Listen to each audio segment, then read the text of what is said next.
Assalamualaikum class 6. How are you all? I hope you all are fine. Welcome to Dare Arkam FB area campus online classes for the session 2021-22. So class 6, this is your review class and today we are going to review the topic of the earth as a planet which was already done in our physical classes. ठीक है, जो हम अपनी physical classes में कर चुके हैं.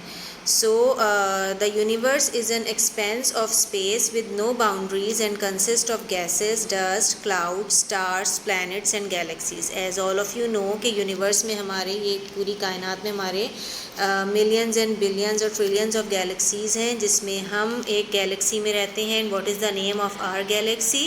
Our galaxy name is Milky Way galaxy and it is spiral in shape. ठीक है, तो इतनी खरबों गैलेक्सीज़ में से हम मिल्की वे गैलेक्सी में रहते हैं और यूनिवर्स में और भी बहुत सारी चीज़ें यानी होती हैं. ठीक है ना. So 8 planets round the sun and form the solar system. हमारी जो गैलेक्सी है उसमें हमारा सोलर सिस्टम सन के अराउंड जो ऑर्बिट करता है उसमें कितने प्लैनेट्स हैं? 8 प्लैनेट्स हैं, फ्रॉम मर्करी टू यूरेनस. ठीक है, और हमारा प्लैनेट अर्थ है. अर्थ इज़ द वैसे तो अगर आप प्लैनेट्स को सीक्वेंस सीरीज़ वाइज काउंट करें तो earth is the 3rd planet, but earth is 5th biggest planet. ठीक है, इन दो चीज़ों को अगेन मैं रिपीट कर रही हूँ, इसको ध्यान से सुनिएगा. Earth is our 3rd planet in our solar system and earth is the 5th biggest planet of the solar system. Okay.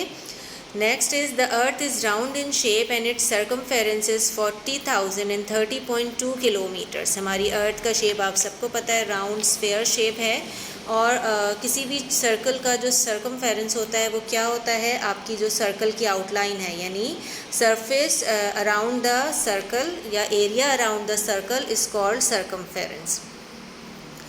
Spinning of the earth on its axis is called rotation. Due to rotation, days and nights are formed. जब अर्थ अपने axis पे rotate करती है, spin करती है, ठीक है, अपने ही एक्सिस पे, यानी अर्थ दो तरह से मूव कर रही है ना, एक तो सन के अराउंड और एक अपने एक्सिस में गोल गोल घूम रही है. तो जो अपने एक्सिस पे रोटेट करती है, स्पिन होती है अर्थ, वो हमें क्या देती हैं? डेज एंड नाइट देती हैं. Which part faces the sun gives day and the part which is away from the sun gives night. ठीक है, जो पार्ट आपका सन से बैक साइड पे होगा वो आपकी उधर आपकी जो है वो रात हो रही होगी और जो सन को फेस कर रहा होगा उधर आपका दिन होगा.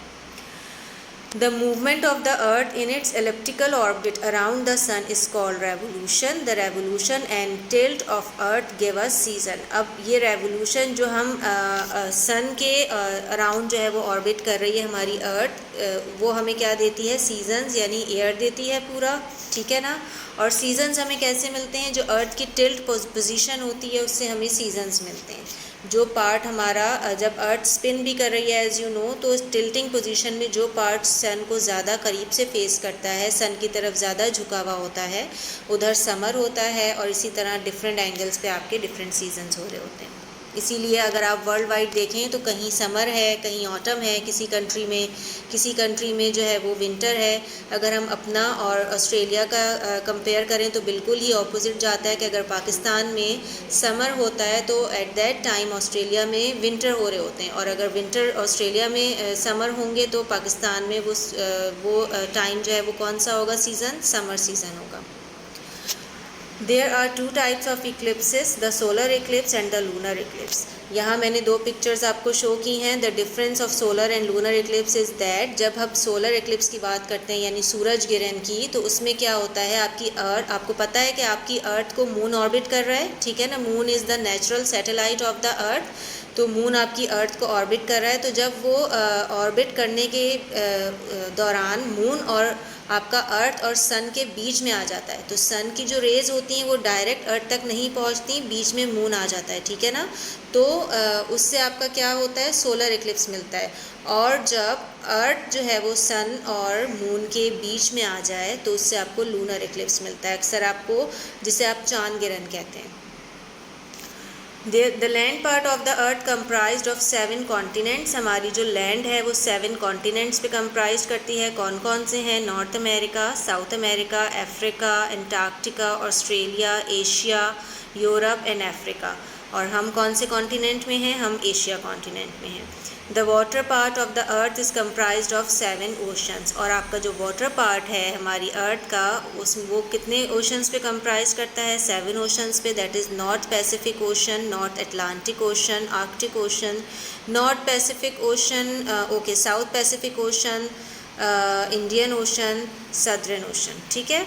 So this is the recap of your chapter, and your homework is read the chapter and do practice quiz, which was uploaded next after this video. That's all for today's. Allah Hafiz.